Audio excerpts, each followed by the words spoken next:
Bien, mais je crois qu'il est l'heure. Donc, je suis ravi d'accueillir nos nombreux participants à ce webinaire du 19 avril 2022, co-animé avec deux professionnels que sont Laurent Perron et Jean-Michel Piot, que j'aurai l'occasion de présenter très prochainement.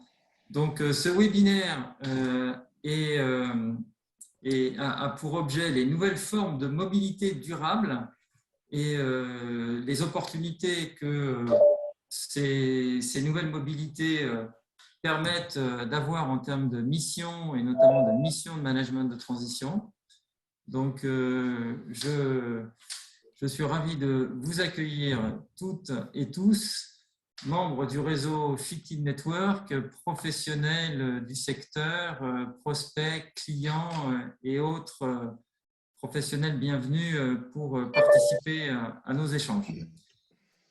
En termes pratiques, je vous propose donc d'éteindre vos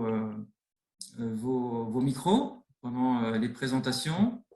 Vous pouvez laisser allumer ou pas les caméras comme vous le souhaitez.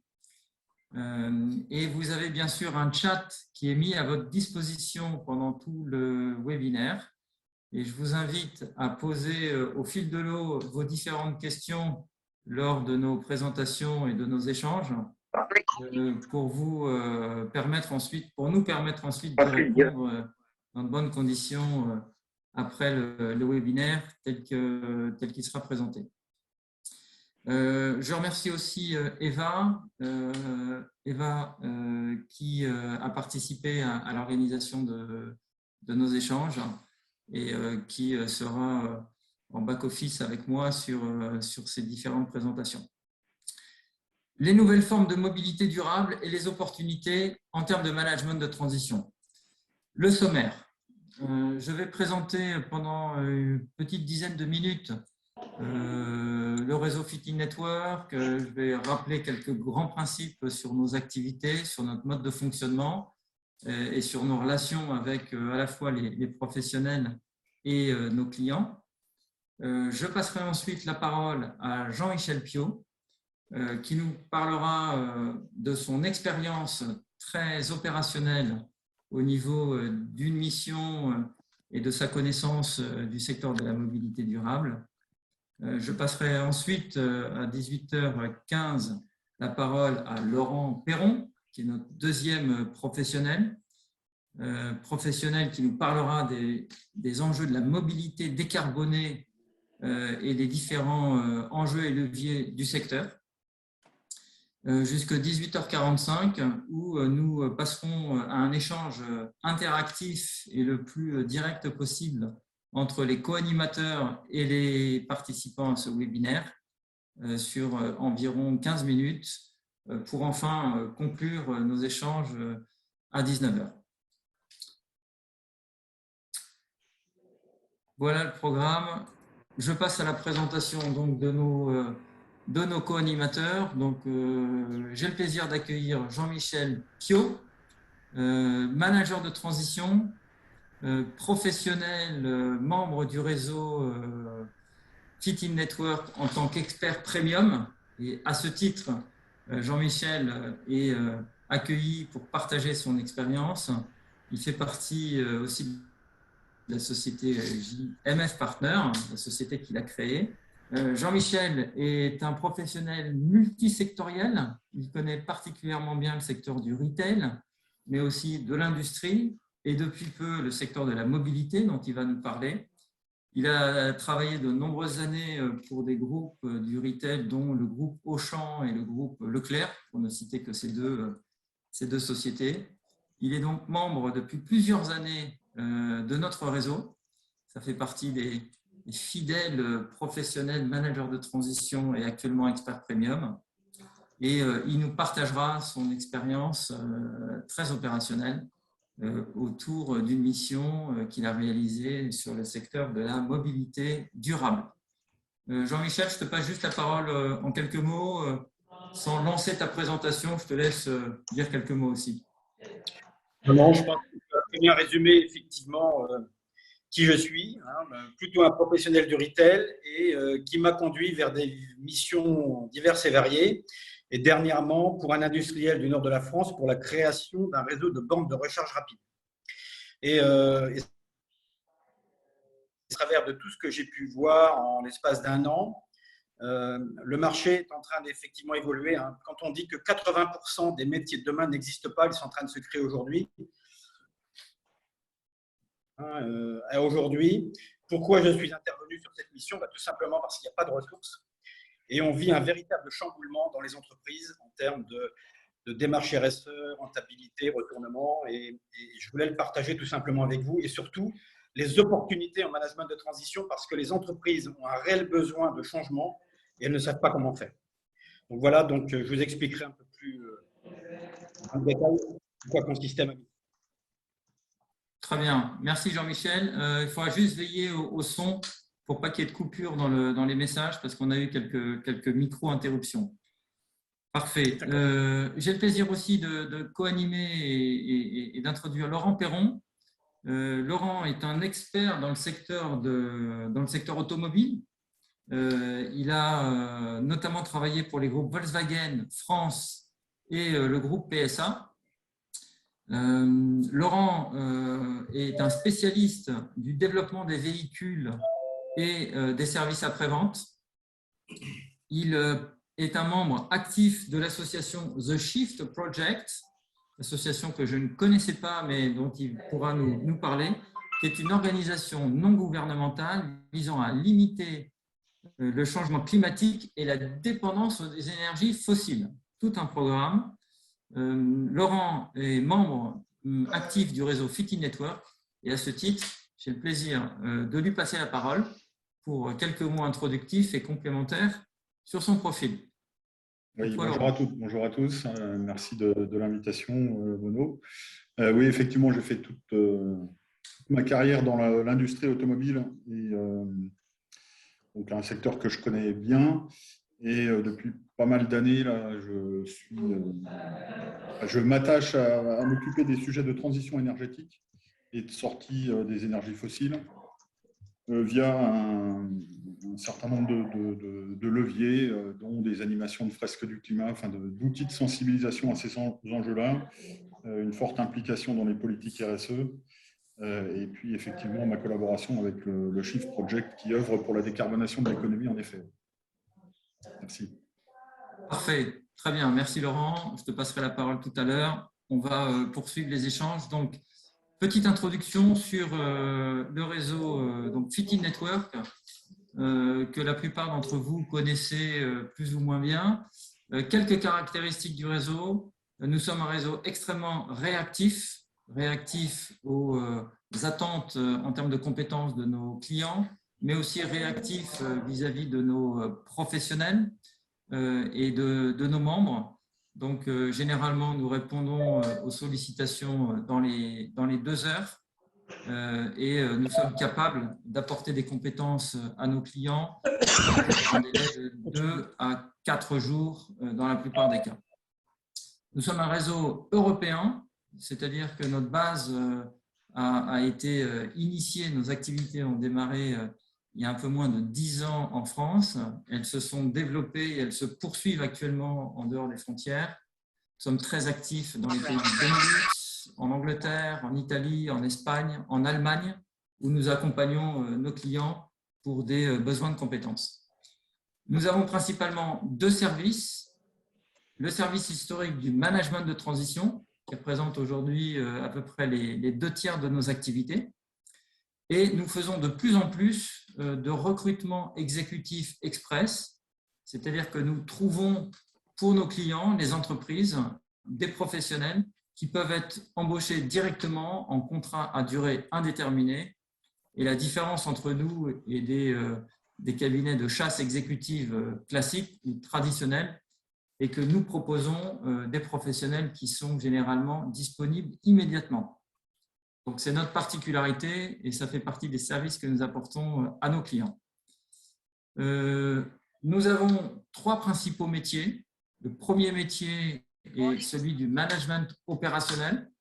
Donc, nous apportons des compétences en direction industrielle, direction générale, supply chain, logistique, tous les métiers qui nécessitent de manager des équipes, des femmes, des hommes, et qui ont des enjeux de management opérationnel sont couverts par notre réseau.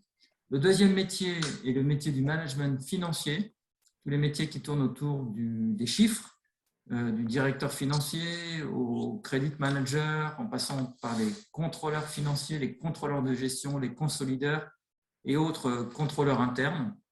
C'est notre deuxième métier. Et le troisième métier est le métier des ressources humaines.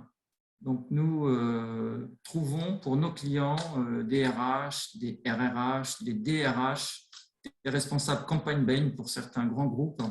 Et ça fait partie des compétences que nous trouvons régulièrement au sein de notre réseau pour les entreprises. Nous avons deux vocations, une vocation pour les experts et une vocation pour les clients. Notre vocation pour les experts est de valoriser et de mettre en avant leurs compétences professionnelles. Donc, nous le faisons à travers la promotion des profils qui sont mis en avant au sein de notre plateforme. Nous le faisons à travers différents événements, dont les webinaires que nous organisons pour mettre en avant nos membres premium.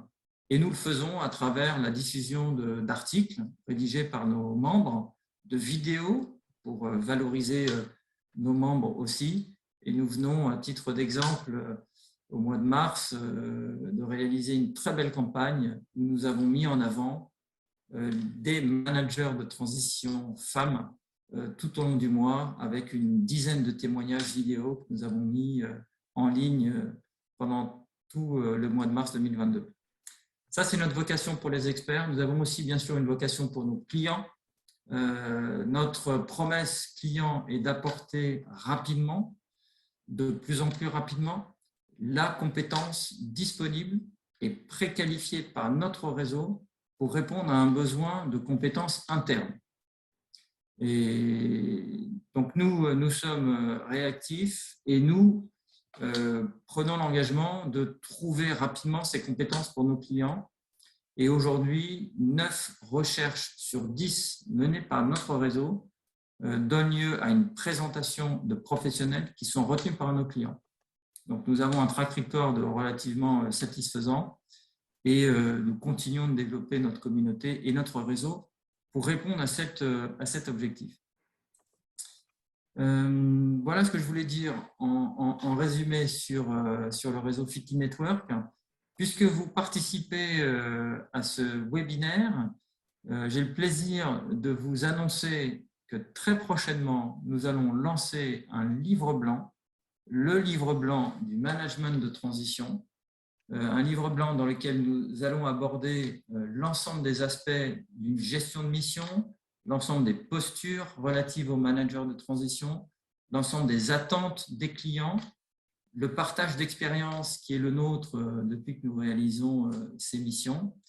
Et en tant que participants, nous vous enverrons en primeur le lien qui vous permettra de vous inscrire et de pouvoir télécharger ce livre blanc qui sortira très prochainement avant la fin du mois d'avril. Voilà, donc je vous invite à en bénéficier. En tout cas, nous vous communiquerons le lien et j'espère qu'il vous permettra de développer vos compétences en matière de management de transition. N'hésitez pas, si vous avez des questions, à les poster au niveau du chat. Nous les reprendrons dans un second temps pour pouvoir y répondre et je me fais fort de répondre à l'essentiel de vos questions avec nos co-animateurs. Dernière information, Fit In Network, au-delà de notre organisation, des promesses, de nos valeurs, celles que j'ai indiquées, aujourd'hui, nous avons un peu plus de 1700 membres qui sont tous préqualifiés, référencés, volontairement inscrits et visibles sur notre plateforme fitin-network.com. Au-delà des 1700 membres, il y a à peu près une cinquantaine de membres premium, dont fait partie Jean-Michel, qui bénéficient de services supplémentaires, services de parrainage de mission, des services d'animation, des services de diffusion d'articles et de vidéos. Donc, pour tous ceux qui ne sont pas encore membres de notre réseau, je vous invite à nous rejoindre, à créer gracieusement et gratuitement un profil.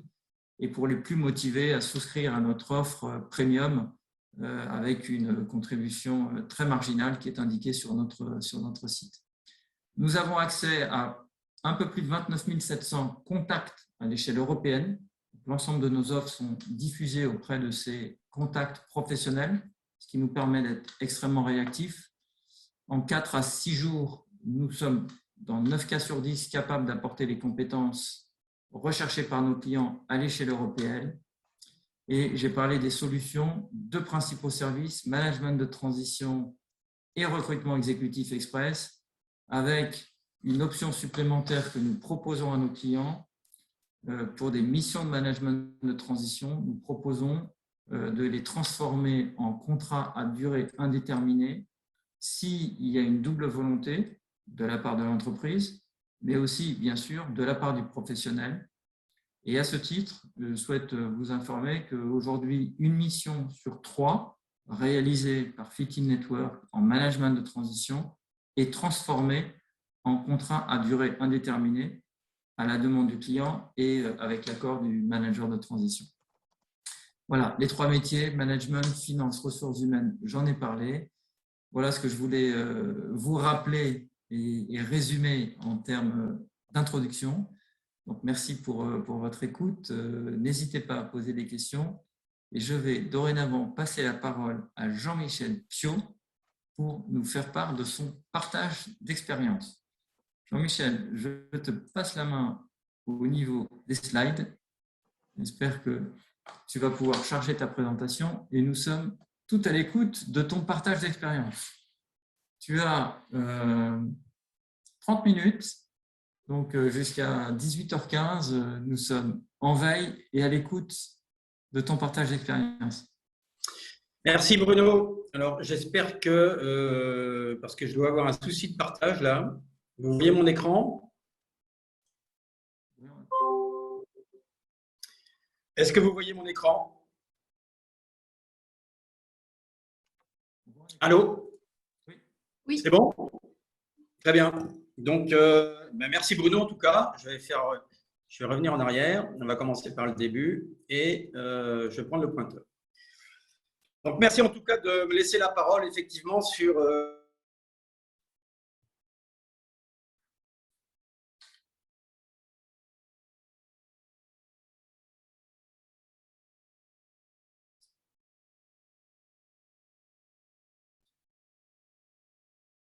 Alors, je ne sais pas si… On n'a plus le son. Hein. On n'a plus le son, oui. On n'a plus le son. Eva, tu es là? Oui, je suis là. D'accord. Est-ce que tu as le son de ton côté ou pas? Oui, il est bloqué. Il est bloqué, oui. D'accord. Alors, notre ami est bloqué. C'est bien ce qui me semble. Eva, tu as la présentation aussi de ton côté? Oui, je vais la mettre. D'accord. J'espère que Jean-Michel va pouvoir se reconnecter.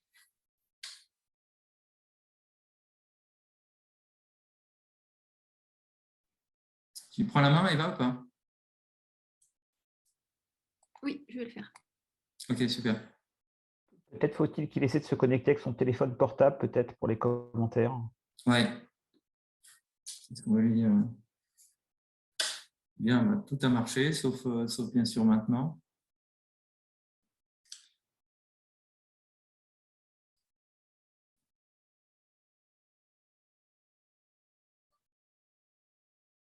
Alors, qui est en ligne? C'est Jean-Michel?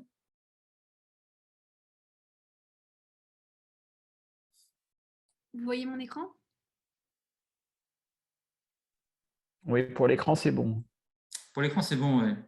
Et tu peux défiler les slides pour voir si ça marche? Ouais, c'est bon, là. C'est toi, là? Ouais, c'est bon. Ok. Eh bien, nous attendons Jean-Michel. J'espère qu'il va revenir.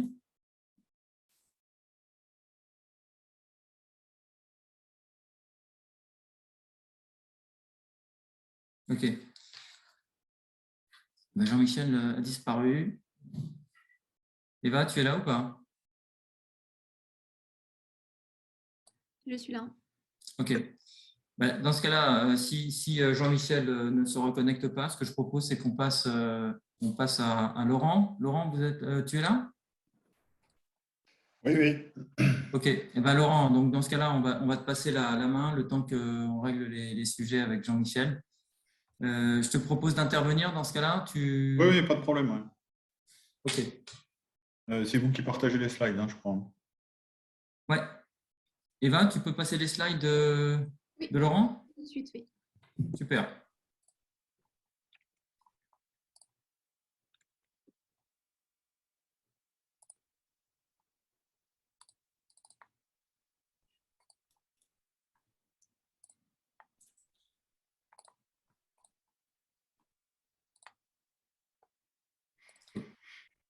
Parfait. Allez, Laurent, à toi la Allez, on parole.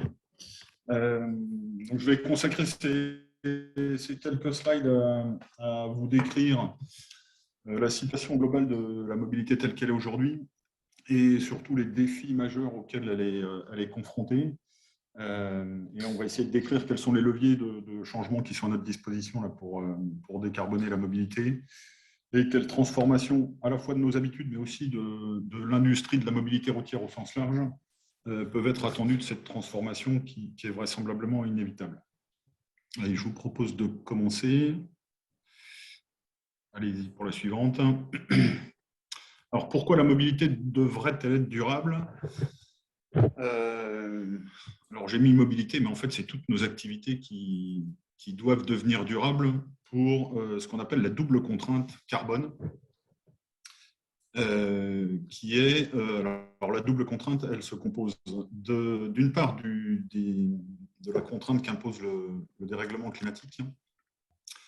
Donc ça, je ne reviens pas dessus, je pense que vous en avez tous entendu parler, enfin, j'espère.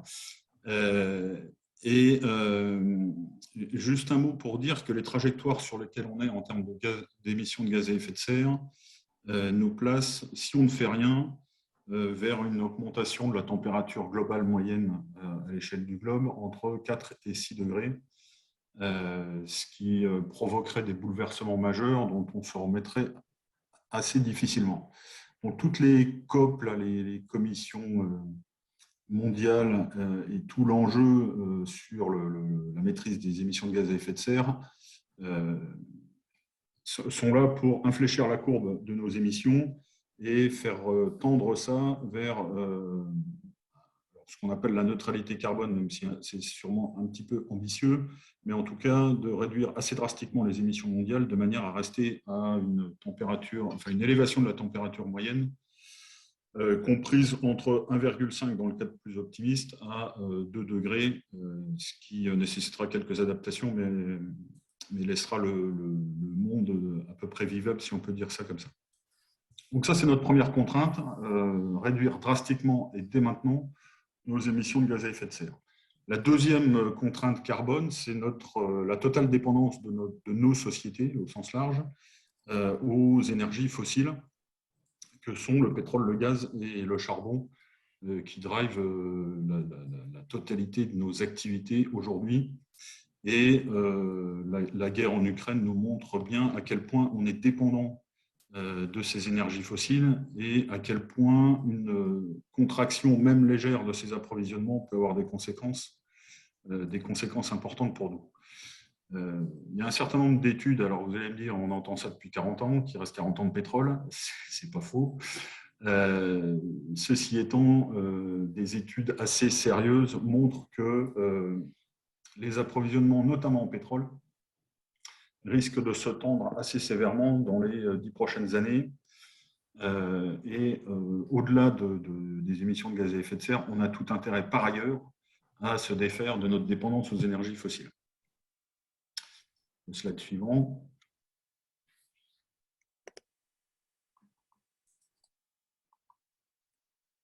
C'est bon? Ouais. Alors, la mobilité est en plein dans cette double contrainte carbone pour deux raisons. La première qui est à gauche, c'est, je vous ai mis la courbe de l'historique et de la projection telle que la France s'est engagée à le faire, des émissions du transport, les émissions de gaz à effet de serre. Et ce graphe, il montre deux choses. c'est que d'une part, les émissions du secteur des transports, qui, je le rappelle, est le premier secteur d'émissions en France, pour environ à peu près 30% des émissions nationales, les émissions de ce secteur n'ont pas baissé depuis 1990 et ont même plutôt une tendance à augmenter d'une douzaine de pourcents entre 1990 et 2015. Et pour autant, la trajectoire est toujours la même, il faut arriver à quasiment zéro en 2050. Donc, comme j'aime à le répéter, la route est droite, mais la pente est un tout petit peu raide. Donc ça, c'est la trajectoire officielle des engagements de la France sur le secteur des transports.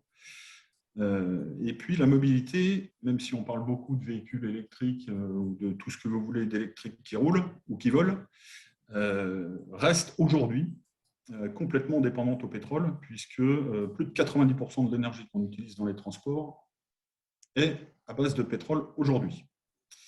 Et même si on vend de plus en plus de véhicules électriques, le temps que ce soit significatif dans le parc roulant notamment, ça va nous prendre un petit peu de temps, au moins une quinzaine d'années. Et donc à l'heure actuelle, on est encore complètement dépendant au pétrole en ce qui concerne la mobilité. Slide suivant. Alors cette double contrainte à laquelle la mobilité est confrontée, ce n'est pas la seule des contraintes, ce n'est pas la seule des conséquences de la mobilité telle qu'on la connaît aujourd'hui. Je vous ai mis quelques-unes des conséquences ou quelques-uns des défis auxquels la mobilité est confrontée. Je vais en citer deux ou trois là, parmi celles que j'ai mises ici. Une conséquence importante, c'est par exemple la congestion, les embouteillages et les heures perdues par an dans les embouteillages, y compris dans des villes de taille moyenne comme Nîmes. On perd environ une centaine d'heures par an dans les embouteillages. Un autre point important, là, c'est celui du milieu, c'est la part que les ménages, la part du budget que les ménages allouent à la mobilité. C'est le deuxième poste de dépense derrière le logement, pour environ 15% du budget. Et des variations subies ou fiscales sur le prix du carburant, par exemple, suffit à mettre un certain nombre de personnes dans la rue de façon assez légitime. Autre point, il y a la pollution de l'air. On estime à en gros 40 000 décès prématurés par an liés aux émissions de particules fines auxquelles la mobilité participe.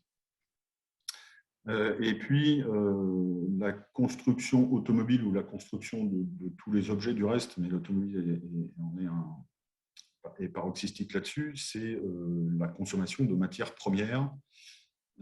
Et l'électrification de la mobilité ne va pas arranger les choses de ce point de vue-là. Donc voilà, en quelques mots, là, les défis auxquels la mobilité, telle qu'on la connaît aujourd'hui, est confrontée. Slide suivant. Alors, la mobilité des personnes aujourd'hui, elle repose quasi intégralement sur la voiture thermique individuelle. Il y a plus de 80% des kilomètres qu'on parcourt tous les jours qui sont faits en voiture et principalement seul, puisqu'on doit être entre 1,1 et 1,3 par voiture dans la mobilité quotidienne.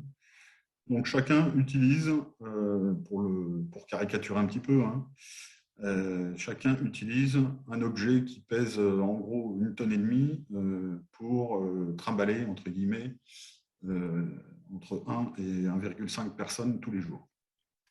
Sur la mobilité longue distance, ça c'est les distances parcourues au-delà de 80 km, la voiture occupe là aussi une place assez importante, avec 40% des kilomètres parcourus. Le reste étant l'avion dans une proportion à peu près équivalente et le train pour un petit 15%. Donc ce qu'on voit là-dedans, c'est que la voiture sert à tout le monde pour tout faire tout le temps. Pour des bonnes raisons, dans certains cas, parce qu'il n'y a pas d'alternative à la voiture, on est complètement dépendant. L'urbanisme a été construit autour de la voiture depuis une quarantaine d'années. Et il y a un tas de gens qui n'ont pas la possibilité de faire autrement que d'utiliser leur voiture individuelle parce qu'il n'y a pas de piste cyclable, il n'y a pas de transport en commun et ils sont obligés d'aller travailler loin de chez eux. Mais encore une fois, on reste complètement dépendant de gré ou de force à la voiture. Alors, qu'est-ce qu'on peut faire? Slide suivant. Qu'est-ce qu'on peut faire pour réduire nos émissions de gaz à effet de serre sur la mobilité?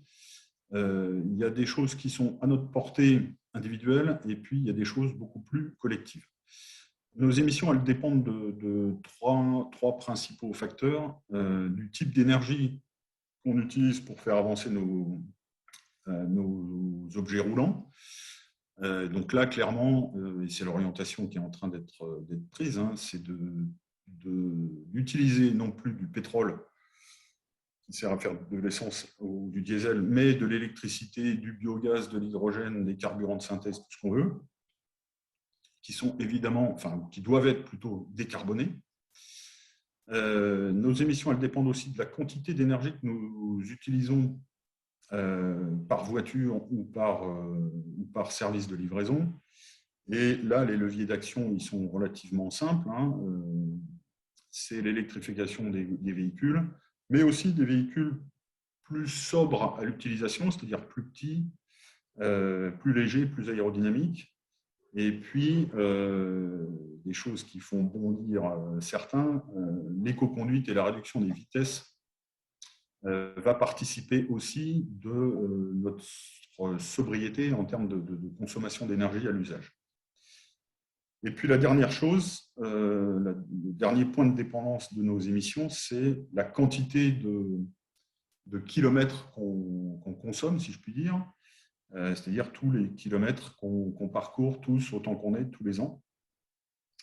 Et ça, si on veut réduire ça, ça va passer par des choses qui sont facilement et à court terme accessibles, hein, comme le télétravail pour ceux qui le peuvent, comme du produire et du consommer local qui permettra de réduire les kilomètres parcourus pour les marchandises, par exemple, ou partir moins loin, moins souvent. Voilà. Et puis, il y a des choses qui vont nécessiter une réorganisation un peu plus globale de la société, comme la réorganisation du territoire et faire en sorte que l'urbanisme permette de réduire les distances qu'on a à parcourir en rapprochant, par exemple, les lieux d'activité des lieux de résidence ou des lieux de consommation.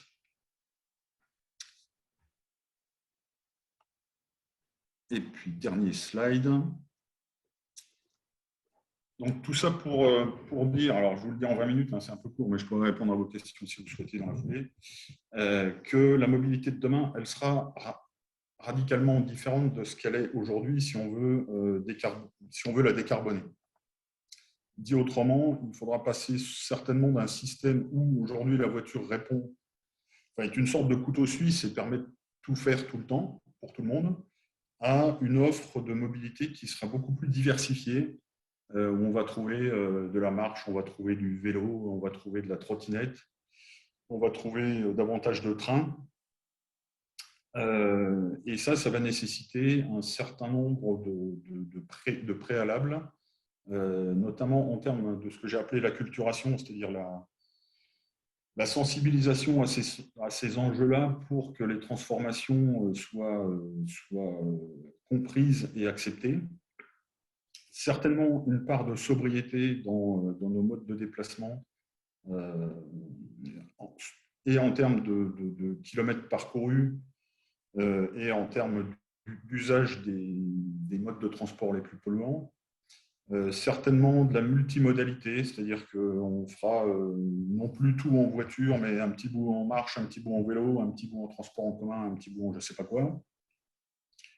Et puis, il est assez vraisemblable que tous les modes de transport s'électrifient, y compris le transport fluvial, maritime, mais aussi l'aérien. Vous avez sûrement entendu parler d'un certain nombre de projets d'électrification ou d'hydrogénisation de l'aviation. Il est clair que l'avenir de ces secteurs passera par là. J'ai rajouté un point qui s'appelle mutation pour dire qu'au-delà des changements de comportement individuel qu'il va y avoir, on est certainement à l'aube d'une mutation profonde des industries de la mobilité, notamment de l'industrie automobile. et que les métiers qui sous-tendent tout ça vont formidablement changer sous l'effet de l'électrification avec des technos différentes, sous l'effet de modes de comportement ou de modes d'utilisation de ces objets qui sera différente par les clients, qu'il va falloir rendre acceptable, rendre fluide, notamment les bornes de recharge, par exemple. Et dans une relation, ce qui va changer aussi, c'est la relation entre les constructeurs automobiles traditionnels et leurs sous-traitants, parce qu'ils maîtrisent moins les technologies que les moteurs thermiques, par exemple, et que les rapports de force avec les fournisseurs risquent de changer assez profondément, sans compter le fait que l'électrification, d'une manière générale, est une activité qui est un peu plus simple techniquement que les moteurs thermiques, et que ça va nécessiter des changements ou des transformations dans les emplois. C'est un petit peu ce que disait Jean-Michel tout à l'heure, et que ce changement-là, il va falloir l'accompagner dans les différentes entreprises. Voilà, je m'arrête là. Je me tiens à votre disposition. Très bien. Laurent, merci. Tu as été extrêmement concis et précis. Donc, ces grandes tendances donnent lieu à un certain nombre d'opportunités, de changements de comportement et de nouveaux métiers. Tu l'as évoqué. Oui. Jean-Michel va nous en parler. Sans rentrer d'ores et déjà dans les questions-réponses, est-ce que tu pourrais…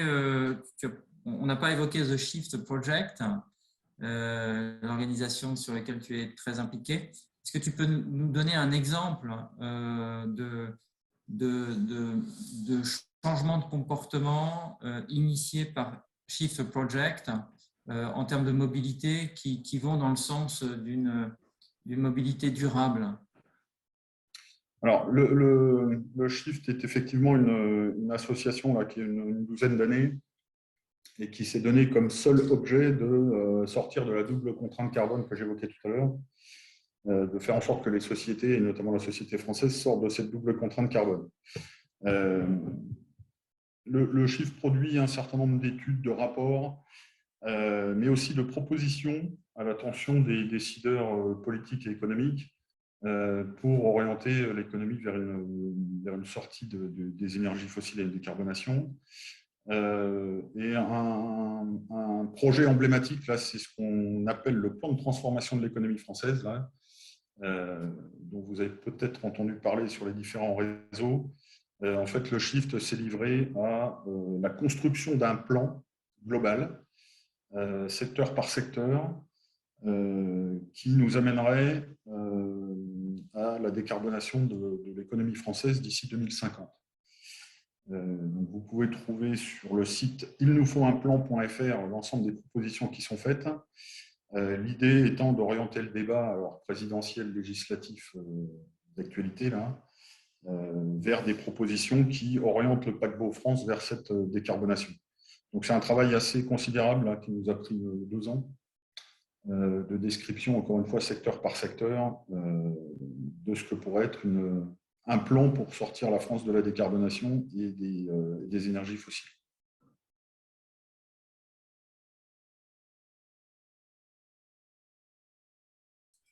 Très bien. Écoute, Laurent, merci pour ce témoignage, pour ce partage d'expérience. On va retenter de continuer avec Jean-Michel. Jean-Michel qui est revenu.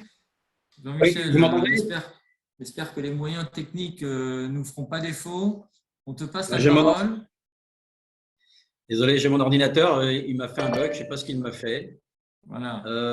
Je vais essayer, mais sélectionner. Écran entier, autorisé. En tout cas, excusez-moi, c'est vrai que ce n'est pas toujours évident. Vous m'entendez là, c'est bon? Oui, on t'entend. On t'entend et on devrait avoir l'image prochainement. Voilà, c'est bon? On ne voit pas ton écran là. Qu'est-ce qui se passe? Pourtant, je suis en partage. Bon, ce qu'on va faire, c'est Eva, je suis vraiment désolé, je vais te demander de de projeter parce que je dois avoir un souci avec mon ordinateur. C'est bon, on Vous voit voyez votre tout. écran. Là, c'est bon, on voit. Là, vous voyez le mien? Ouais, là, c'est bon. On voit, tu le mets en plein écran et ça sera parfait. Voilà, excellent. Vas-y, Bon, Jean-Michel. bah, je suis vraiment désolé encore une fois, mais c'est les joies de la technique, hein. L'essentiel, c'est qu'on puisse effectivement en discuter. Alors, ça tombe bien que Laurent ait pu faire sa présentation avant moi parce que je vais vraiment rentrer dans l'opérationnel et au travers d'un développement de réseau de bornes de recharge rapide, je vais vous expliquer un petit peu la méthodologie et la mise en place pour effectivement arriver à une situation bas carbone pour les entreprises. Je ne vais pas trop m'attarder sur les premières diapos. Laurent les a présentées. Je vais aller vite, comme ça on va gagner un peu de temps.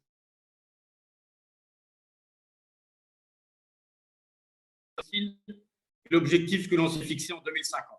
Laurent en a parlé, on ne va pas en recommencer. Je vais quand même peut-être m'attarder un peu sur ce slide à aujourd'hui où vous avez, je vais prendre le pointeur, vous avez 63% des PME aujourd'hui qui ne savent pas comment faire.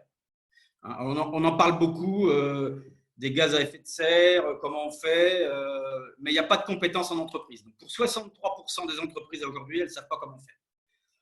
Il y a un gros problème d'argent parce que ça coûte cher.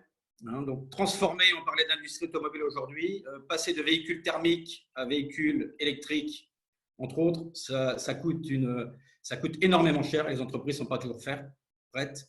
Les priorités, ben, ce n'est pas toujours celle-là. Et puis de l'absence de temps, et puis bon, on va se le dire tout à fait entre nous, c'est l'intérêt du consommateur. Le désintérêt, aujourd'hui, tout le monde en parle, mais dès qu'il faut faire un effort, il y a beaucoup moins de monde. Alors, ça c'est important. Alors Laurent en a quand même parlé. Il faut prendre conscience quand même qu'à aujourd'hui, la France se situe ici. Hein, vous voyez, on est en bas du classement. Alors on pourrait chanter Cocorico, on pourrait se dire on est bon, hein, parce que demain, en 2050, il faudra être sur la ligne bleue ou sur la ligne rouge. Alors, ça veut dire quoi? C'est qu'en fonction du nombre de personnes et de l'évolution de la population sur la planète, eh ben, on passera de 1,8 tonne d'équivalent en CO2 à 1,4 tonne. Alors, ça veut dire quoi? Ça veut dire que tout simplement, en 2050, vous ferez un aller-retour Paris-New York et ça y est, vous avez déjà consommé votre CO2 annuel. Donc, je ne suis pas en train de dire que demain, on ne prendra plus l'avion, hein, c'est pas ce qu'a dit non plus Laurent, mais c'est pour vous faire prendre un petit peu conscience de l'effort qu'il faut faire. Donc, ça veut dire que demain, l'avion, c'est terminé au kérosène. Tous ces carburants fossiles, ce sera peut-être effectivement alors à l'électrique, à ce qu'on voudra, mais aujourd'hui, la façon dont on se déplace, c'est terminé. Donc, je vous laisse imaginer le Qatar, hein, je prends l'exemple du Qatar qui va nous faire sa Coupe du Monde, là. Le nombre d'émissions de CO2 par habitant, c'était en 2011, je vous laisse imaginer aujourd'hui. Donc, vraiment un gros travail à faire et on n'a pas le choix, sinon ça va nous coûter cher aujourd'hui, mais demain, ça nous coûtera extrêmement cher, de par le niveau des eaux, de par les crises financières, de par les crises sociales, les crises humanitaires, et j'en passe. Donc ça, c'est vraiment important. Ce que je voulais… C'est pas celui-là. Je reviens là-dessus quand même, parce que ça, c'est important. Pourquoi aujourd'hui, le gouvernement, enfin, on a vraiment l'impression qu'il se focalise sur la voiture. Le transport, c'est 41% des émissions de CO2. Alors aujourd'hui, vous entendez beaucoup à la télé le résidentiel, hein, on vous demande de faire des travaux dans vos résidences, tout simplement parce que c'est également 13%. L'industrie, c'est 13%. Et puis, la production d'électricité, même si elle est en partie nucléaire, c'est encore 12%. Alors, ça, c'est la France. Mais là, sur le côté, vous avez la Chine. Alors, la Chine qui fonctionne complètement différemment. Hein, alors, je ne vais pas m'attarder sur les autres pays parce qu'on pourrait beaucoup en discuter, mais la production d'électricité en Chine, avec du charbon, c'est 50% des émissions de CO2. Et les transports, enfin l'industrie et la construction, 28%. Quand c'est transport, ce n'est que 10% en Chine. Hein, alors, ils sont tous, je ne vais pas dire en vélo, mais c'est un peu ça. Donc, chaque pays a ses particularités. Et voilà pourquoi en France, on accentue sur les transports, comme l'a dit Laurent tout à l'heure. Alors, ce qu'il faut bien comprendre, c'est qu'à l'intérieur des transports, c'est surtout les véhicules particuliers qui émettent du CO2. C'est 53% de l'émission totale des CO2. Alors, on dit l'avion, l'aérien, c'est 4%.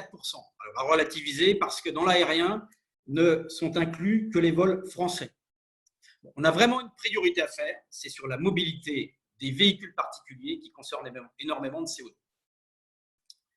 Alors, derrière tout ça, il faut repenser la mobilité, on l'a vu tout à l'heure. Réduire au maximum notre consommation d'énergie, on l'a vu aussi. Et puis améliorer l'efficacité énergétique des transports. Alors oui, rouler en vélo, oui, rouler en scooter, mais ce n'est pas toujours évident. Hein. Moi qui habite parfois à la campagne, je peux vous dire que se déplacer sans véhicule thermique, c'est vraiment compliqué. Et puis les modifications des comportements, on en a parlé aussi. Et avec les objectifs 2010, 2022, 10% du verdissement des flottes. Alors, avec de l'électrique, c'est possible, mais autres. 2024, 20%, 2027, 40%, et 2030, 70%. Donc, on entend aujourd'hui les grands industriels, les grands patrons d'industrie, style Peugeot, Renault, qui nous expliquent « Oh là là, c'est pas possible, on n'y arrivera pas ». Oui, c'est extrêmement compliqué, ça demande énormément d'énergie, ça demande plein de nouveaux métiers, plein de remises en cause, mais de toute façon, on n'a pas le choix. Parce que derrière, c'est l'ultimatum du climat.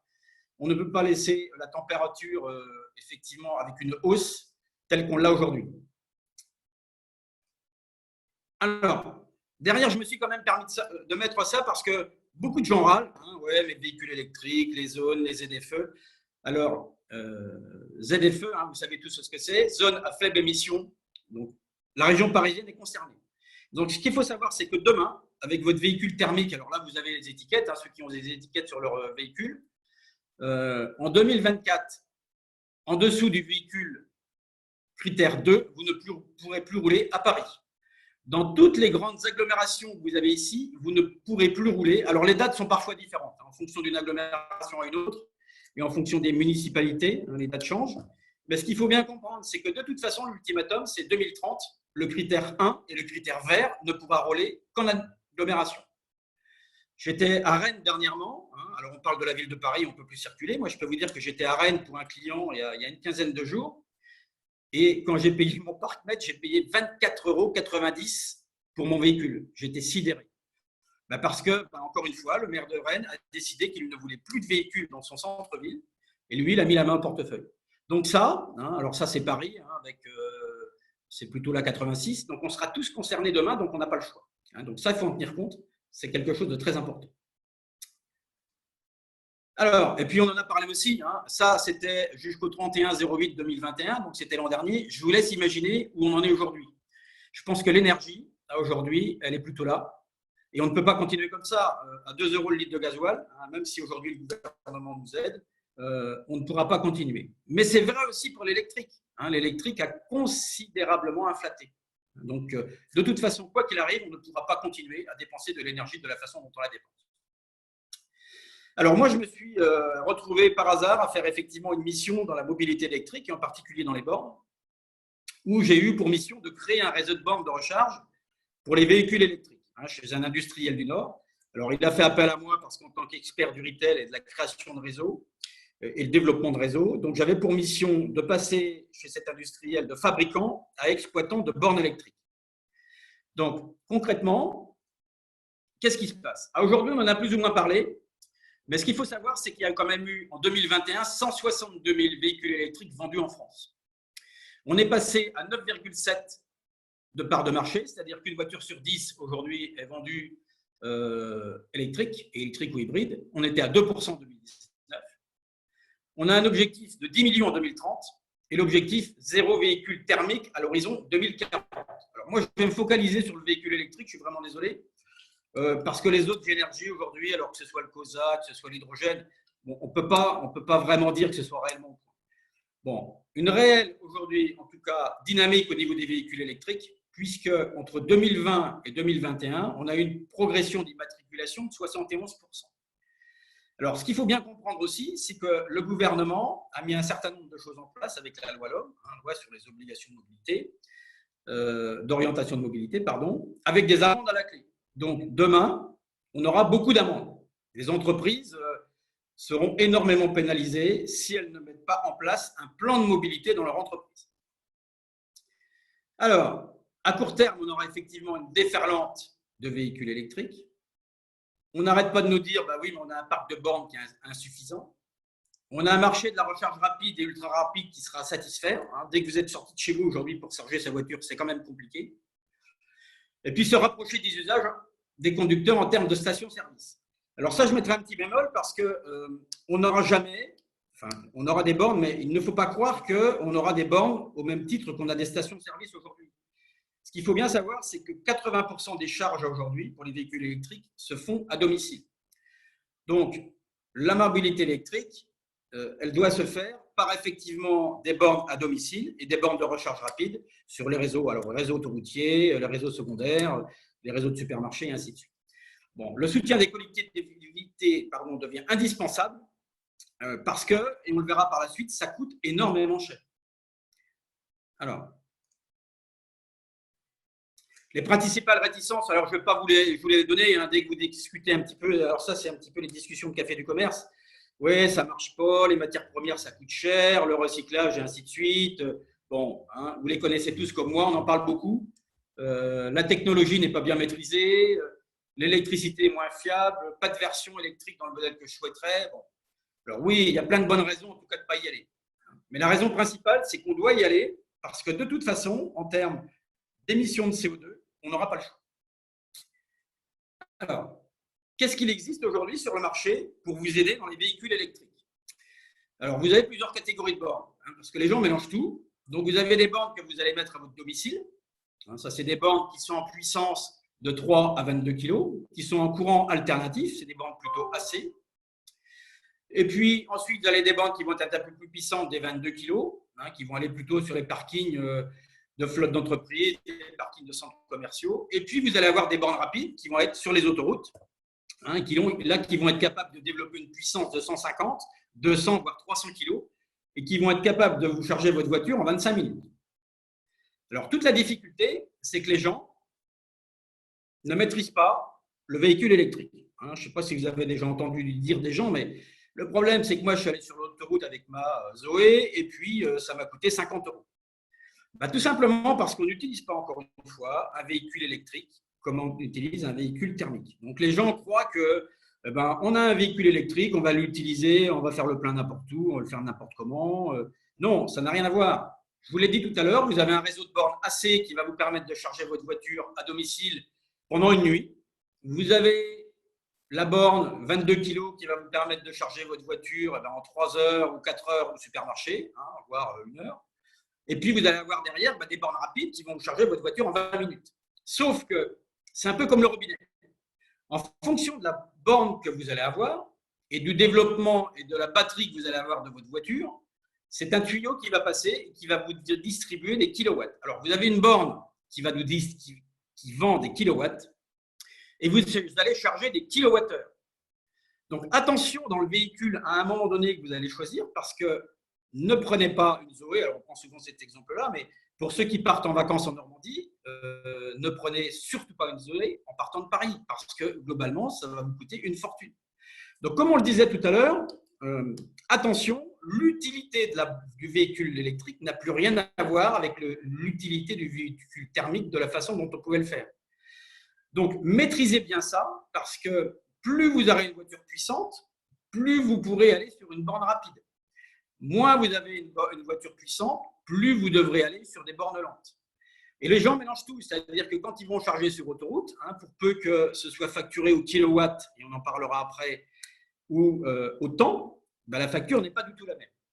Et justement, je vais y venir.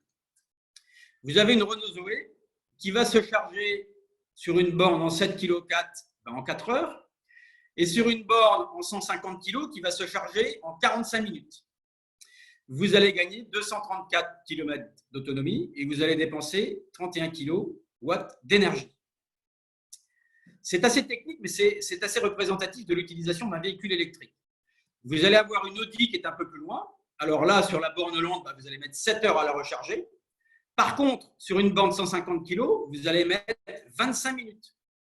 Et vous allez récupérer 52 kW. Tout ça pour vous expliquer que vous allez récupérer 217 km d'autonomie quand vous en avez récupéré pratiquement la même chose, mais en moitié plus de temps avec votre Zoé. Donc ça, c'est vraiment des critères qui sont à mesurer sur un véhicule électrique.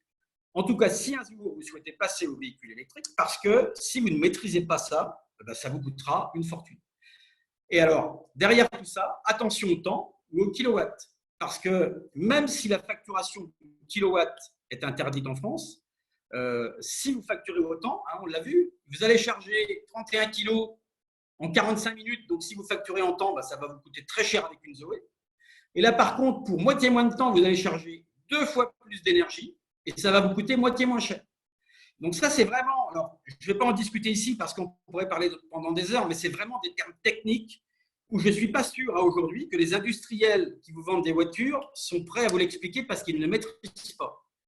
Parce que la seule façon de le maîtriser, c'est à un moment donné d'avoir pratiqué avec un véhicule électrique. Et si vous n'avez pas pratiqué avec un véhicule électrique, toutes ces choses-là, vous ne les maîtrisez pas. Pourquoi je vous dis ça? Parce que derrière, si vous chargez chez vous, ça va vous coûter globalement une charge, ça va vous coûter 12 euros. Si vous faites ça sur vos lieux de travail, ça va être gratuit. Si vous faites ça sur un lieu public, il va y avoir des tarifs spéciaux. Vous allez chez Lidl, par exemple, il va vous faire un tarif spécial. Vous allez chez Auchan, parfois c'est gratuit. Et puis par contre, si vous allez sur l'autoroute, ça va vous coûter entre 25 et 30 euros. Et encore une fois, tout dépend du véhicule et de la façon dont vous allez le charger. Là où c'est encore plus compliqué, c'est un peu comme les cartes Total, c'est que chaque distributeur aujourd'hui d'électricité a une carte de distribution. Donc, vous pouvez avoir une carte EasyTrip, vous pouvez avoir une carte NewMotion, vous pouvez avoir une Plug Surfing, vous pouvez avoir une carte EasyVia, une carte Freshmad ou une carte ChargeMap. Eh bien, comme ils n'ont pas réussi à s'entendre, en fonction de la carte que vous allez utiliser, vous allez payer un tarif différent. C'est un petit peu chez vous, en fonction du compteur que vous avez. Donc, attention à bien intégrer la carte que vous allez utiliser pour charger vos véhicules, parce que vous allez avoir des tarifs qui peuvent être complètement différents. J'en veux pour preuve. Derrière aujourd'hui, vous êtes dans un monde qui est très digitalisé.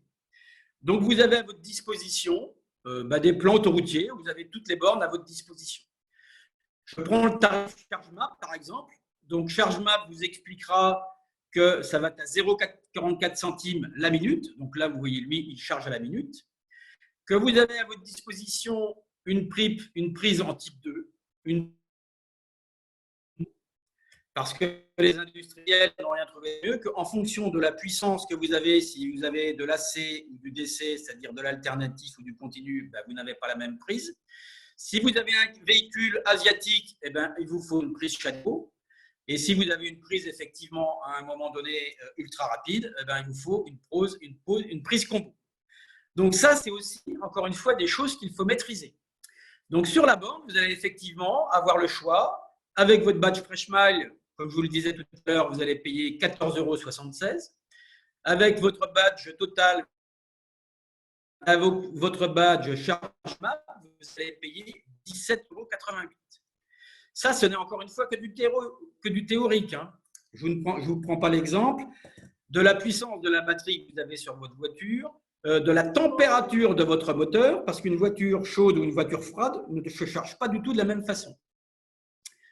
Parce que derrière, vous avez un tas de simulateurs qui vous font que si vous avez une batterie en 50 kg, 40 kg, 20 kg, 22 kg, en fonction de la puissance de la voiture, vous allez déterminer une puissance de charge. Donc ça, quand vous avez un véhicule électrique, il faut absolument maîtriser tous ces critères. Parce que si ce n'est pas maîtrisé, ça risque de vous coûter, encore une fois, une fortune.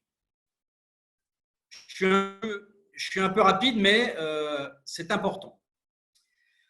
Ça, parce que les gens disent, alors ça c'est un exemple de borne que j'ai installée, parce que moi j'ai créé un réseau, donc on avait signé d'ailleurs un gros contrat avec Noroto. Les gens croient que d'installer des bornes, c'est facile. Des bornes rapides, c'est 8 mois de travaux. Donc ça c'est une tranchée pour aller chercher de la haute tension. Alors là, en l'occurrence, elle était à 200 mètres, c'est pas très loin. Mais vous pouvez aller chercher une ligne haute tension qui est à plusieurs kilomètres. Je prends l'exemple des hubs qui sont sur autoroute. Ça demande un investissement et des tranchées qui peuvent parfois coûter plusieurs millions d'euros.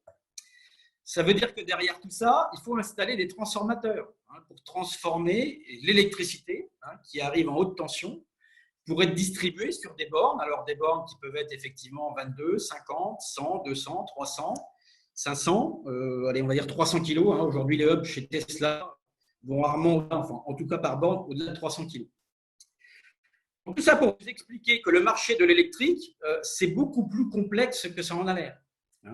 Quand vous faites des démarches de travaux, c'est aller voir Enedis, c'est aller passer des câbles sur des copropriétés, c'est vraiment complexe. Donc, le véhicule électrique ne s'utilise pas en se disant tiens, demain, ça y est, je vends mon véhicule thermique, je vais le changer pour un véhicule électrique. C'est beaucoup plus complexe que ça. Parce que quand on est en entreprise, je ne vous ai pas oublié de parler des obligations, mais aujourd'hui, vous avez pour pour 2025 une obligation d'avoir 20% de votre parc équipé en véhicules électriques. Donc, qu'est-ce qui se passe dans les entreprises aujourd'hui? Globalement, comme elles ne savent pas maîtriser tout ce que je vous ai expliqué tout à l'heure, se disent c'est pas grave, on va pas s'embêter, on va faire des véhicules hybrides. Sauf que le véhicule hybride, ce n'est surtout pas une bonne solution. Alors, ça peut être une bonne solution, mais ce n'est pas la solution adaptée, je dirais, à toutes les entreprises. Donc, moi, ce que j'invite pour les entreprises, mais c'est aussi vrai pour l'individuel, c'est vraiment de faire le point sur les obligations légales et réglementaires. Le verdissement de la flotte, le prééquipement, les impacts sur les ZFE. Aujourd'hui, moi, je travaille sur un parc de flotte automobile. Cette entreprise dépense, et on le verra après, 3,7 millions en mobilité pour ses commerciaux, pour ses techniciens et les gens qui travaillent dans l'entreprise. Je suis en train de faire une étude pour leur expliquer qu'est-ce que vous souhaitez en termes de verdissement, qu'est-ce que vous souhaitez en termes de prééquipement sur votre parking. Est-ce que vous voulez des bornes rapides? Est-ce que vous voulez des charges lentes? Est-ce que les gens vont les charger la nuit? Est-ce que les collaborateurs pourront venir se charger? Est-ce que les gens vont travailler en ville? Est-ce qu'ils ne vont pas travailler en ville? Est-ce qu'ils font des grands déplacements? Donc ça, c'est vraiment important. Faire le bilan.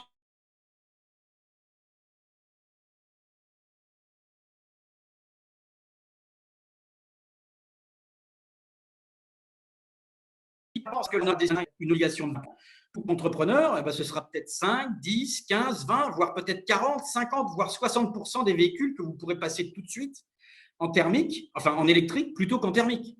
Donc, attention à ne pas mésestimer l'étude parce qu'elle est vraiment importante.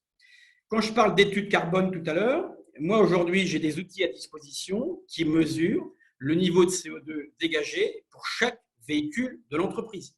Aujourd'hui et demain. C'est-à-dire que demain, qu'est-ce qu'on décide? On en parlait tout à l'heure, du covoiturage, comment on l'utilise. Donc, aujourd'hui, chaque entreprise devrait savoir combien elle dégage de CO2 et en fonction du plan d'action qu'elle va mettre en place, combien demain elle dégagera de CO2.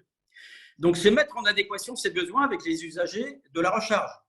Moi, je reprends ma mission. À un moment donné, j'ai signé un contrat, j'ai fait le VRP parce que j'étais en création de filiale. Donc, quand on est manager de transition, il faut tout faire. Je me suis retrouvé à démarcher, pour ne pas les citer, tous les Noroto de l'Est de la France. Charger un véhicule électrique dans l'Est de la France, c'est le parcours du combattant. Donc, aujourd'hui, si une entreprise décide du jour au lendemain, parce que le gouvernement a décidé qu'on devait équiper ses voitures en véhicules électriques, si ces commerciaux perdent 20% de leur temps à chercher une borne, ça n'a aucun intérêt pour l'entreprise. Donc, cette étude, elle est vraiment hyper importante.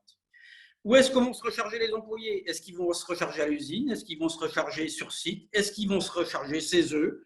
Comment ça se passe? Est-ce qu'ils vont recharger en itinérance? Est-ce que ce n'est pas la grand-mère si l'entreprise décide de mettre une borne à disposition de l'employé chez lui? Est-ce que ce n'est pas la tante, la belle-mère et tout le monde qui vont venir se recharger? Est-ce que l'employé utilise bien son véhicule électrique? On a parlé tout à l'heure, l'éco-consommation. Donc, est-ce que l'employé utilise bien son véhicule électrique? Se renseigner sur son éligibilité aux aides, parce que vous n'êtes pas sans censé ignorer qu'aujourd'hui, c'est un marché qui est énormément subventionné. Donc, c'est le moment. Pour un véhicule, vous pouvez avoir 10 000 € d'aide, voire pour une installation de borne électrique, ça peut aller, je prends l'exemple de Tesla parce que c'est le cas excessif, jusqu'à plusieurs millions d'euros d'aide dans les installations de bornes électriques. Et puis ensuite, c'est comment on le fait et comment on le met en œuvre. C'est-à-dire que comment je vais faire pour attribuer un véhicule électrique à un employé plutôt qu'un autre. À quel employé je vais décider de laisser le véhicule thermique parce que pour lui, le véhicule électrique n'est pas rentable. Donc à aujourd'hui, moi j'ai à ma disposition en tout cas, alors on appelle ça comme on veut, c'est des traceurs, c'est des mouchards. Alors j'aime pas trop le mot mouchard parce que, encore une fois, c'est souvent mal pris dans les entreprises, mais c'est des outils d'aide à la décision qui vous permettent de savoir aujourd'hui si la personne a bien optimisé son trajet, si la personne a bien optimisé sa charge. Le véhicule électrique qu'on a décidé de donner à telle ou telle personne est-il bien dimensionné?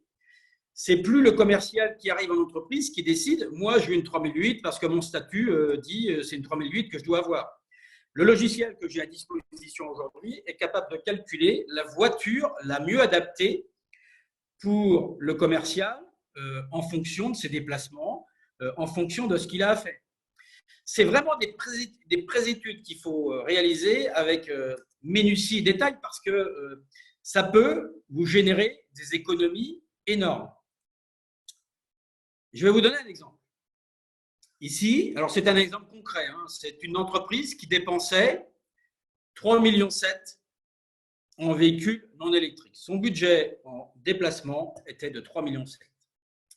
Après l'étude AS que j'ai à disposition, hein, l'étude de conversion à l'électrique, sans rien changer, c'est-à-dire que globalement, quand je dis sans rien changer, dans les habitudes, dans les méthodes, parce que vous savez, les commerciaux, il ne faut pas les frustrer. Oh là là, on va être suivi. Oh là là, tu te rends compte, ils n'ont pas le droit, ceci, cela. Hein. Donc, en fonction des études que l'on met en place, on fait déjà une économie, en changeant que quelques véhicules, hein, une économie de 300 000 € sur une année. Alors, effectivement, un véhicule électrique, ça coûte un peu plus cher. On le voit, en approvisionnement, ça coûte cher. Beaucoup moins cher en entretien, beaucoup moins cher en carburant et en électricité. Et bon, on va dire qu'en autre, alors c'est les leasing, c'est un tas de choses, ça coûte globalement le même prix. Mais quand l'étude est bien faite, je peux vous dire que pour l'entreprise, en termes d'économie et en termes d'émissions de CO2, il n'y a pas photo. Et je vais y venir. Sur une économie annuelle, ça représente, alors j'ai mis 23%, parce que ça c'est l'étude que je suis en train de faire aujourd'hui. Sur un parc automobile, hein, on l'a vu, alors il y a eu plusieurs exemples, mais sur un parc automobile aujourd'hui qui est géré, on est à 23% d'économie, juste en accompagnant les équipes. Alors, je ne vais pas dire en passant en tout électrique, hein, parce que ce n'est pas ça, mais en profitant du télétravail, et on en a parlé tout à l'heure, mais c'est aussi des véhicules partagés. Hein. Pourquoi je dis ça? Parce que les véhicules qui étaient beaucoup de véhicules de fonction, d'ailleurs, ce chef d'entreprise a décidé de ne plus avoir de véhicules de fonction, mais des véhicules de société. Pourquoi? Parce que les véhicules seront à disposition le week-end. Hein, tout simplement, le week-end, il a décidé de les louer à vous, de les louer à moi, aux gens qui voudront éventuellement les utiliser. Et aujourd'hui, il y a un tas d'outils en termes de mobilité qui nous permettent de bénéficier de véhicules qui, aujourd'hui, seront des véhicules partagés. Hein, pour ceux qui me connaissent, moi, j'habite à la campagne et un véhicule aujourd'hui, un véhicule thermique, pour moi, n'a aucune utilité. Je m'en sers que quand je suis à la campagne. Si j'avais un véhicule partagé aujourd'hui qui me permette de partir, ne serait-ce que le week-end, moi, ça me va très bien. La semaine, je n'ai pas besoin de véhicule puisque je me déplace en transport en commun. Donc ça, c'est vraiment important parce que derrière, on a une réelle économie. Et quand je dis une réelle économie, je peux vous dire que là, je suis en train de travailler sur un dossier et le dirigeant de l'entreprise avec qui je travaille, je pense qu'on va réaliser une économie de 50% sur les frais de déplacement dans l'entreprise. Alors, vous allez me dire, ouais, mais vous êtes en train de le faire à la schlag, hein, tu es en train de le faire à la distribution, Jean-Michel, hein, on ne se pose pas de questions avec le pistolet sur la tempe et puis les gars n'ont pas le choix. Eh bien, je peux vous dire que pas du tout. On a étudié le comportement de chaque personne et on met vraiment le véhicule adapté à la personne en termes de déplacement et en termes de mobilité. Et aujourd'hui, quand on est à 2 € le litre de gasoil, je peux vous dire que le chef d'entreprise, il est super content parce que quand on passe de 3,7 millions, allez, on va peut-être passer à 2 millions, hein, on va faire une économie d'1,5 million, je peux vous dire que pour l'entreprise, elle est super contente. Alors oui, les commerciaux, c'est sûr que quand ils faisaient le plein le vendredi et puis quand ils revenaient le lundi matin, ils faisaient le plein en douce, hein, et ils en avaient profité tout le week-end, c'est sûr qu'ils grincent un peu parce que ils en sont conscients que ça ne peut pas continuer comme ça, ça ne peut plus durer. Donc, tout ça pour vous dire que quand on a une méthode, quand on met des choses en place en entreprise, c'est bénéfique. Et en termes d'économie et en termes de CO2. Parce qu'on est quand même sur une économie de 4200 tonnes d'équivalent de dégagement de CO2. Donc, c'est énorme. Hein. Et quand on parlait tout à l'heure de RSE, quand on parlait tout à l'heure d'économie, je peux vous dire qu'on est en plein dedans. Donc, pourquoi je voulais vous parler de ça? Parce qu'on en parle beaucoup. Ouais, mais c'est pas possible, tu comprends, on ne va pas y arriver. Moi, je peux vous dire que si on va y arriver, c'est juste une question de conscience. C'est juste une question d'outils.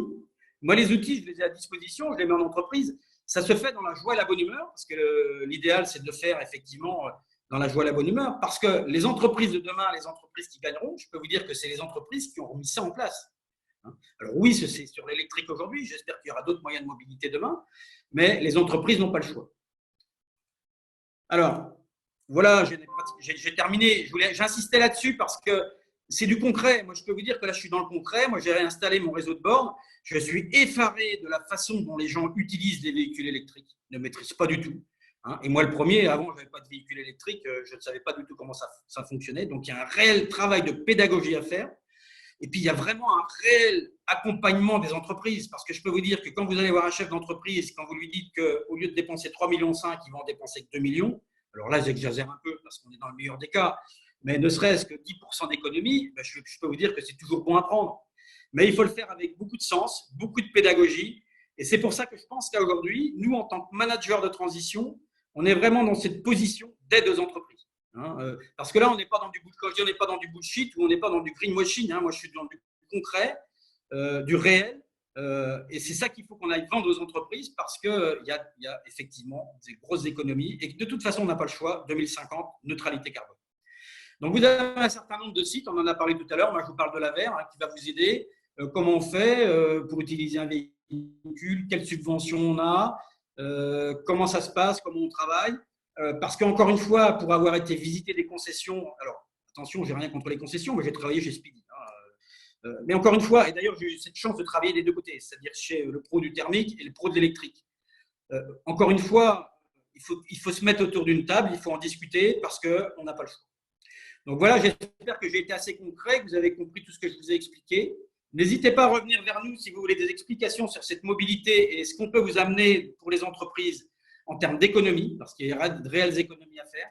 Et cette neutralité carbone, même si pour beaucoup d'entreprises, elle va coûter cher, on parlait des industriels tout à l'heure, tels que Renault, quand il va falloir qu'ils refassent leur chaîne de production pour passer du thermique à l'électrique, oui, ça va leur coûter cher, mais je peux vous dire que c'est aussi un moyen de faire des économies. Donc voilà, c'est ce que je voulais vous dire, en complément de ce que vous a dit Laurent tout à l'heure, et je suis à votre disposition, en tout cas, si vous souhaitez échanger, et les entreprises qui souhaiteraient évoluer vers cette nouvelle sorte de mobilité. Merci à vous. Jean-Michel, merci pour ce témoignage extrêmement franc et rempli de vécu. Donc, on sent l'expérience accumulée à travers ton partage d'expérience. Donc, je te remercie. Je remercie aussi Laurent de nous avoir dressé un tableau plus large et global de la situation et des grandes tendances. Nous sommes parfaitement dans les temps, donc c'est le moment de passer aux questions et aux interrogations de nos participants. Il n'y en a pas eu beaucoup pendant les présentations, donc nos participants sont certainement très, très concentrés. J'ouvre la voie et je vous demande s'il y a des questions, c'est le moment sur la mobilité, sur les exemples de missions, sur les enjeux du changement climatique, sur les grandes transformations. Nous sommes tout oui pour prendre les questions.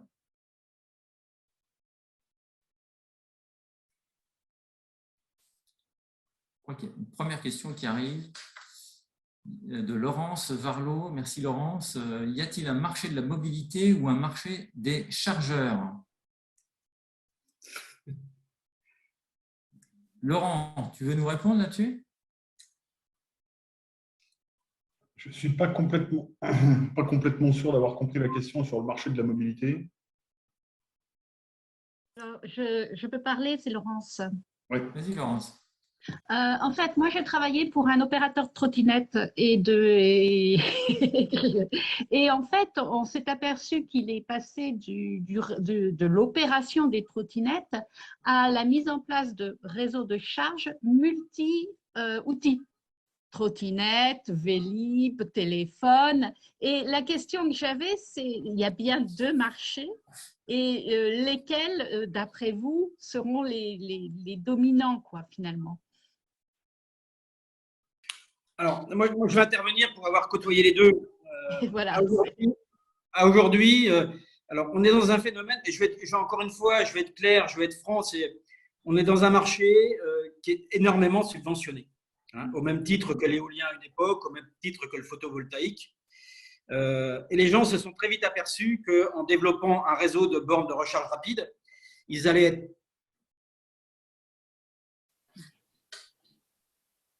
et que globalement, ils allaient avoir le retour sur investissement très rapidement. Donc, je le fais très simple.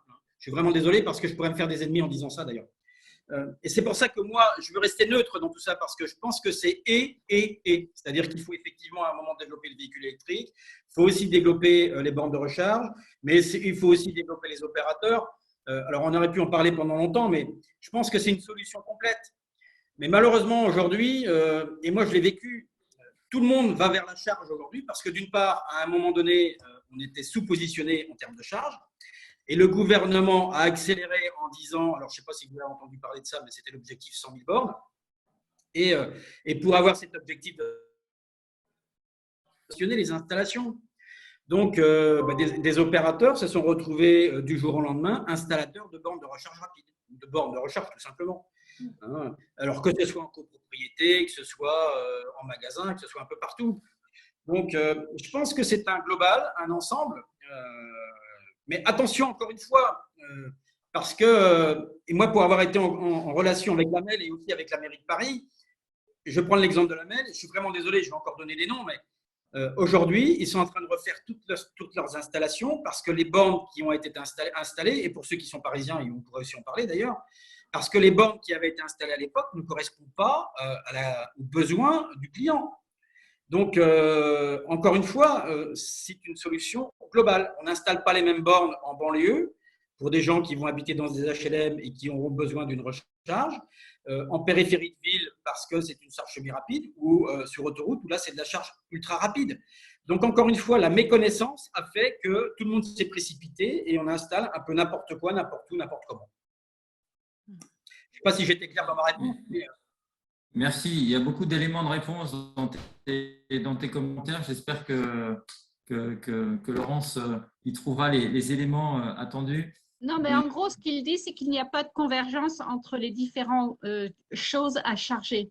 C'est plutôt les usages qui vont décrire les types de bornes, et ce n'est pas des bornes qui iront pour tous les modèles et tous les véhicules. Non, parce que, alors en plus, j'en ai pas parlé, mais j'ai parlé des badges tout à l'heure, des badges. Il y a autant de badges de charge qu'il y a de fournisseurs à aujourd'hui. Donc, il n'y a pas de cohérence. Pour charger un véhicule asiatique aujourd'hui, enfin une Nissan, je prends l'exemple d'une Nissan, il faut une prise CHAdeMO. Donc, il n'y a pas de cohérence. Hein. C'est un peu comme les iPhones aujourd'hui, entre les iPhones c'est pas la même prise, c'est pas le même fonctionnement. On est dans un système où il faudra uniformiser tout ça, effectivement. Mais pour l'instant, il n'y a pas de cohérence. Et JREV, quel est son rôle? Alors, JREV existe toujours. Alors, oui. il y a des organismes qui parrainent aujourd'hui l'utilisation. Donc, il y a JREV, il y a l'AVER, hein, dont j'ai parlé tout à l'heure. Alors ça, je vous invite à les noter, puis vous allez voir sur Internet parce que c'est assez complexe. Donc, JREV pilote un petit peu toute cette organisation. Advenir, c'est tout ce qui va vous aider à subventionner toutes les aides que vous allez avoir à disposition. Et puis, vous avez un certain nombre d'organismes. Laurent en a parlé tout à l'heure. Alors, vous êtes énormément accompagnés sur la mobilité. Mais JREV, oui, existe toujours. Ok, merci Jean-Michel, merci Laurence. On peut poursuivre dans l'échange. On a une question de Christophe.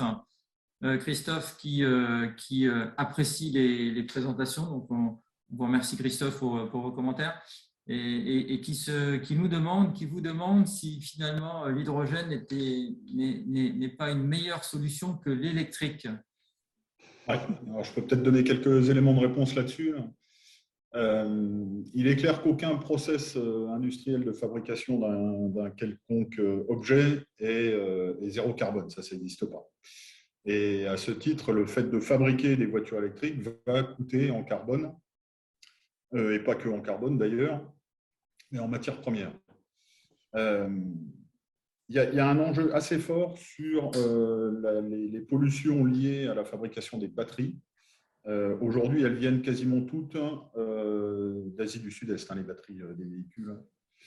Un peu en Pologne, mais beaucoup en Asie du Sud-Est. Il y a pas mal de projets de ce qu'on appelle les gigafactories, donc des usines géantes de fabrication de batteries sur le sol européen, et il y a 3 projets en France, par exemple, qui devraient permettre à terme de couvrir l'ensemble des besoins de fabrication des véhicules en France. Il y a 2 enjeux là-dedans. Il y a les matières premières. où il y a quand même un certain nombre d'inquiétudes sur la criticité de certains métaux, notamment le cuivre, le cobalt et le nickel, si je ne dis pas de bêtises, pour lesquels les ressources connues aujourd'hui ne vont pas forcément permettre, dans les années qui viennent, de répondre à la demande des objets et des véhicules nécessaires à la transition énergétique. Donc là, il y a un vrai sujet d'inquiétude là-dessus. Et le deuxième sujet, c'est les émissions de gaz à effet de serre liées à la fabrication des batteries. Aujourd'hui, en gros, fabriquer une batterie, ça émet autant de gaz à effet de serre que de fabriquer la voiture. Donc, une voiture standard, ça émet 5 tonnes à fabriquer, une voiture thermique, et une voiture électrique de taille équivalente, c'est 2 fois plus, c'est-à-dire 10 tonnes. Donc, il y a un enjeu fort à localiser la fabrication des batteries dans des pays à électricité décarbonée comme la France, par exemple, parce que ça permet de diviser en gros par 2 les émissions de fabrication des batteries. Mais une fois qu'on aura des batteries fabriquées dans des pays bas carbone et qui utilisent de l'électricité bas carbone pour rouler, l'amortissement se fait assez rapidement sur les voitures électriques. Sur la question de l'hydrogène, moi, à titre personnel et dans les travaux qu'on a pu mener avec le Shift, on ne voit pas d'avenir de l'hydrogène dans les véhicules particuliers ou les petites camionnettes. Pourquoi ? Parce que l'infrastructure n'est pas là, parce que c'est très compliqué, parce que c'est cher, parce que accessoirement l'hydrogène n'est pas décarboné aujourd'hui. S'il y a hydrogène dans le transport, ce sera vraisemblablement plutôt dans le transport lourd, qu'il soit routier ou ferroviaire d'ailleurs, et éventuellement un peu dans l'aviation. Très bien, merci Laurent. Je pense que ça répond assez largement à la question. Christophe l'a confirmé. Y a-t-il d'autres merci Christophe. Y a-t-il d'autres questions que souhaitent poser nos participants? N'hésitez pas à allumer les caméras si vous le souhaitez. Je reconnais des noms bien connus.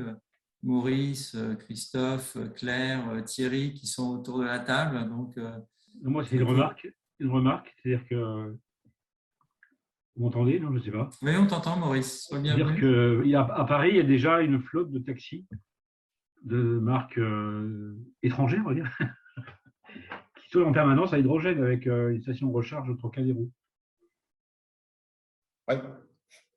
Et deuxièmement, un grand, vous n'avez pas cité, mais il me semble, moi, ayant travaillé dans le domaine, c'est qu'il y a une grosse potentialité dans le domaine des bateaux. Il y a, que ce soit beaucoup de bateaux actuels sont en traction électrique, mais la production d'énergie avec les groupes électrogènes qu'on pourrait remplacer par des piles à combustible. L'entraînement existe, hein, c'est des moteurs. Je pense que tu as raison aujourd'hui sur l'hydrogène. Alors, autant pour le véhicule léger, le véhicule particulier, l'hydrogène pour moi n'est pas adapté. Bah si, les flottes de taxi, ils font 1 million de kilomètres par an. Il y a 5 ou 6 Toyota, je ne sais plus comment ça s'appelle, qui tournent à Paris. Enfin, ça dépend de l'usage. C'est ça, donc l'usage pour un groupement de taxis, pour un groupement d'entreprises, enfin un groupe d'entreprises, des camions d'entreprise, pour moi c'est justifié. Alors encore faut-il effectivement aujourd'hui avoir qui va avec, mais aujourd'hui pour des taxis pourquoi pas, mais pour un véhicule personnel ou des véhicules particuliers ça reste compliqué. Je ne suis pas sûr que les Japonais n'aient pas déjà les solutions dans leur bagage. Hein. Ça fait déjà 10 ans qu'ils font les voitures à hydrogène. Ouais, alors attention quand même, hein, parce que l'hydrogène aujourd'hui, là, il est à plus de 95% fait à base de méthane. Je parle bien, moi j'ai visité la semaine dernière le site d'Air Liquide à Georges-Josas. Donc quand on aura de l'hydrogène vert, on verra, mais pour l'instant… L'hydrogène vert, mais ils sont en train de construire des électrolyseurs de 100 kW partout. Il n'y a pas de raison qu'on puisse faire les multiplier. Alors le deuxième facteur limitant sur l'hydrogène, c'est que quoi qu'on fasse, il sera disponible qu'en quantité limitée. Oui, ça c'est sûr. Et on a quand même tout intérêt, si on n'est pas trop, si on est un peu intelligent, à affecter cet hydrogène vert aux activités qui ne peuvent pas être électrifiées. Notamment notamment la pétrochimie ou la fabrication des aciers. Et la quantité d'hydrogène disponible, il faut l'affecter à ça. Tout ce qui peut être électrifié, électrifions-le, à batterie, hein, j'entends, Ouais. et réservons l'hydrogène pour les trucs qui peuvent pas être Ce électrifiés. qu'on oublie dit, ça a été mentionné, mais on oublie un petit peu, c'est que une centrale nucléaire qui alimente plusieurs électrolyseurs, ça fait quand même des puissances énormes, des potentialités d'hydrogène extraordinaires. Vert, je parle. Hein. Merci Maurice pour ton témoignage intéressant. Donc, j'aurais quand même une petite question. C'est à un moment donné, il va falloir produire cette électricité. Or, aujourd'hui, on est quand même en déficit, enfin, on va devenir en déficit de production. Pas forcément. Aujourd'hui, encore une fois, je pense que c'est une réelle volonté. Alors, je ne vais pas rentrer dans le débat parce que moi, en plus, je ne suis pas politicien. Mais l'électricité, pour moi, c'est un faux problème. Pourquoi je dis ça? C'est qu'aujourd'hui, pour moi,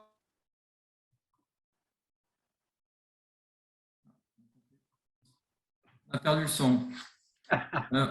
On a perdu le son. Très bien, mais on arrive, Jean-Michel et Laurent, on arrive au terme des échanges, parce qu'on a pas mal de participants qui doivent nous quitter. Et je sais que Laurent aussi a un engagement à 19h. Donc, merci à tous et à toutes d'avoir participé. Merci à Laurent et à Jean-Michel pour votre témoignage. Les débats ont été animés, ça méritera de les poursuivre dans d'autres audiences. J'invite tous les participants qui souhaitent participer à nos activités, je dirais à nous rejoindre, à créer un profil si vous êtes intéressé pour faire des missions, si vous êtes intéressé par des opportunités, à devenir premium pour ceux qui souhaitent être non seulement visibles mais en plus actifs. Je vous invite aussi à suivre notre page professionnelle sur LinkedIn, où un peu plus de 3000 participants à notre page. Donc, vous serez les bienvenus, vous serez informés en priorité. Et je vous invite aussi à consulter, à télécharger notre livre blanc sur le management de transition qui sera lancé très prochainement. Pour les prospects, clients qui cherchent des compétences, vous les avez autour de cette table. On sera ravis de vous les proposer sous forme de solutions ou sous forme de mission. N'hésitez pas à me contacter ou à passer par le site. Nous avons une adresse contact qui vous sera communiquée.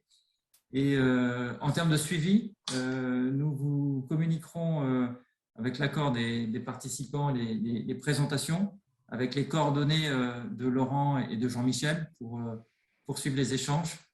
Donc, merci à vous. Et nous allons retransmettre ce webinaire sur nos supports vidéo, sur YouTube, sur notre plateforme, et nous ferons une communication dans les prochains jours. Jean-Michel, tu veux dire un mot de conclusion? Est-ce qu'on a retrouvé Jean-Michel? Il n'y a plus de voix, le pauvre. Voilà. Jean-Michel est là, mais on ne l'entend pas. Laurent, je te passe la parole. Tu veux dire un mot? Oui, juste pour vous remercier de votre accueil et de vos questions. Et j'espère que j'ai été clair et que ça vous a intéressé. Vous êtes avec BDCom Satori? Oui. J'y suis allé la semaine dernière. Ah ben voilà. Avec Versailles Grand Parc, je ne sais pas si vous voyez. Oui, très bien. Merci Laurent. Jean-Michel, tu as retrouvé ton son ou pas encore? Non, il n'a pas retrouvé le son. Ce n'est pas grave. Donc, merci à tous, merci à toutes. On est ravis de vous avoir accueillis. Je vous souhaite une bonne fin de journée et j'espère à très bientôt pour de nouveaux projets, de nouvelles missions, de nouvelles aventures tous ensemble. Merci. Bonne fin de journée, à bientôt. Merci. Au revoir.